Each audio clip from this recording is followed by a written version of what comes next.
Time check, 9:53 AM mga kabutingting. Isang magandang umaga sa inyong lahat. So for today's video ay abangan nga ng mga Warriors natin para sa first lap ng Derby. So yung release point natin sa San Fernando, La Union. Ayan, ang layo natin ngayon ay 190 kilometers yung ating air distance mula dito sa ating loft. So meron tayong dalawang ibon, si Jaisel at saka si Bigan Jr. Ayan, hindi ko na makalimutan yung pangalan.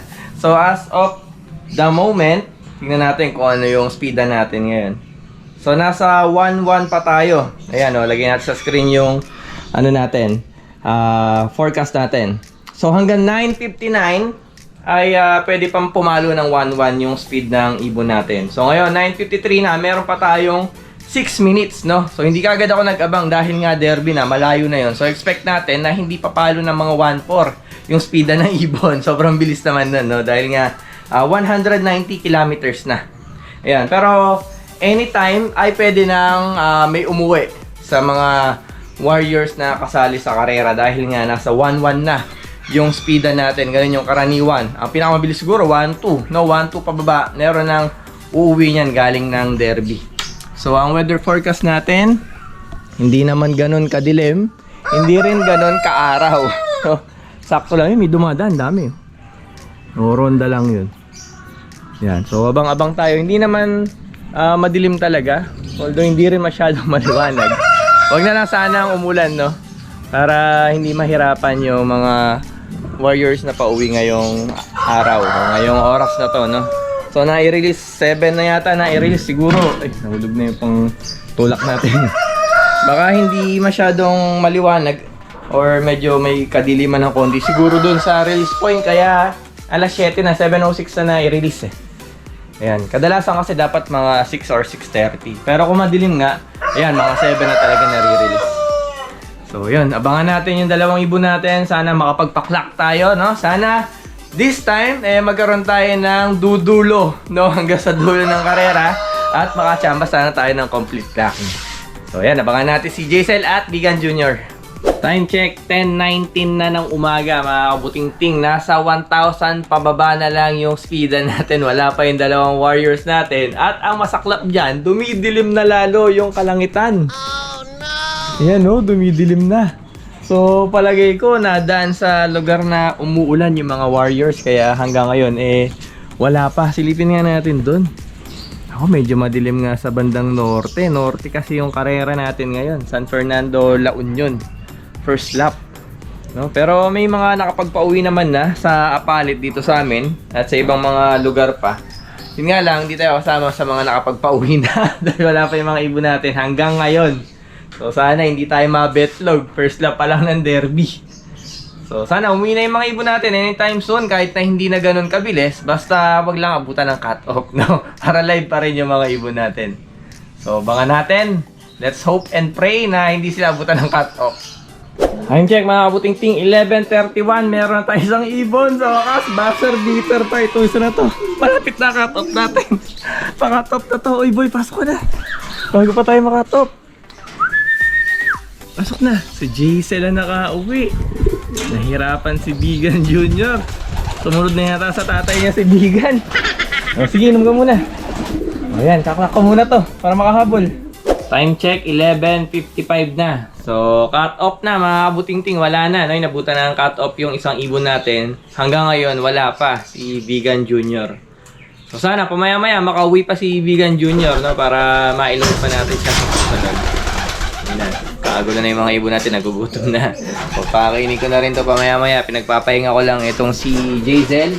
Siyempre, hindi natin pwedeng pakainin agad to dahil galing ng Derby. Stress pa, oh. Hindi pa kakain ng maayos to. So kailangan na makapagpahinga muna siya at least 30 minutes or 45 minutes, no? Bago natin pakainin. So ayun, meron tayo isang ibon na live. Pwede na yun, kaysa wala, di ba? Kaysa mabetlog tayo sa first lap ng Derby. So sa second lap, sana ay clock pa rin. Etong si Jaisel dito. Yan, kondisyon natin ng maayos para ready siya sa second lap ng Derby natin. For today's video mga kabutingting, kompleto na yung mga Warriors natin dahil nakauwi pa si Bigan Jr. Ayan, no? Kakauwi lang ng ibon natin. So So ayan, kompleto na yung dalawang warriors natin. Yun nga lang ay cut off na itong isang ibon natin dahil nga kinabukasan na nakauwi. Pero ang mahalaga, kompleto na nga silang dalawa. So dalawa pa yung maisasakay natin sa second lap ng derby. So sana hindi na ulit magbutas itong si Bigan Jr. No? Meron pa naman chance yan.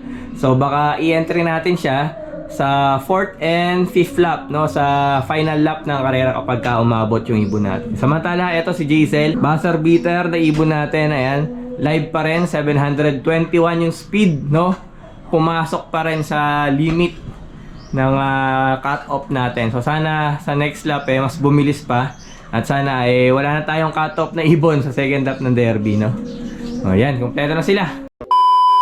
So ito na nga mga kabutingting, meron na tayong isang tropa dito na kukuha nung pinamimigay nating hand feed, si Sir Justin ng Tabuyok ba, sir? Tabuyok. Dito, meron siyang dala sa atin. Yun, no?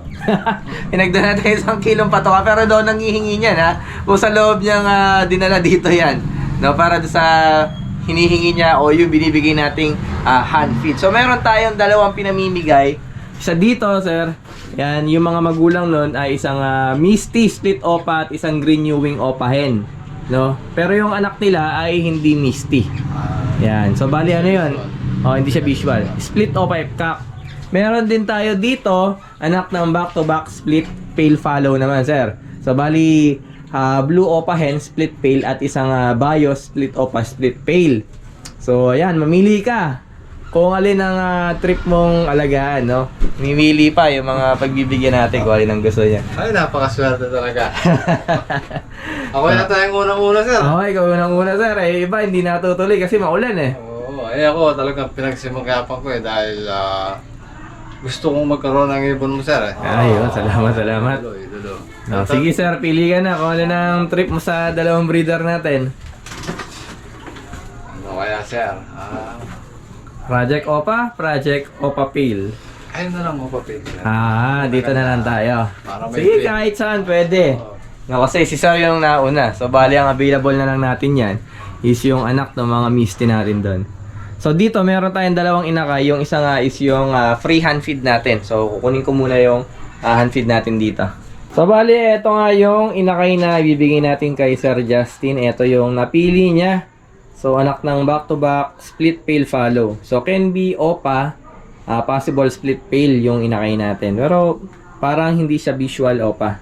Yan. So, bali, split opa F-cock, possible split pale follow. Yan. O, ito na, sir. Ang ating gift bird na hand feed. Yan, o. Halagang mabuti, sir, ha? Ay, salamat, sir. Talagang Yun. halagaan natin to. Ayos. Halagaan.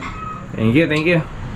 Oh, ito pa isang pagbibigyan natin ng hand feed dito sa ating aviary, si J-Mel. Yan, sa mga makakuha ng libreng hand feed natin. Sa bali ang mapupunta sa kanya ay yung anak ng pale follow natin. So sabi ko nung una, ito lang sa Misty natin tsaka dito sa mga back-to-back split pale. Pero ngayon, ito pamimigay ko na rin yung nag-iisang anak nito.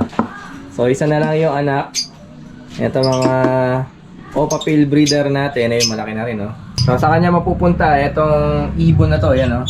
Iyahan feed niya. So bali split Opa F-cock, split pale follow.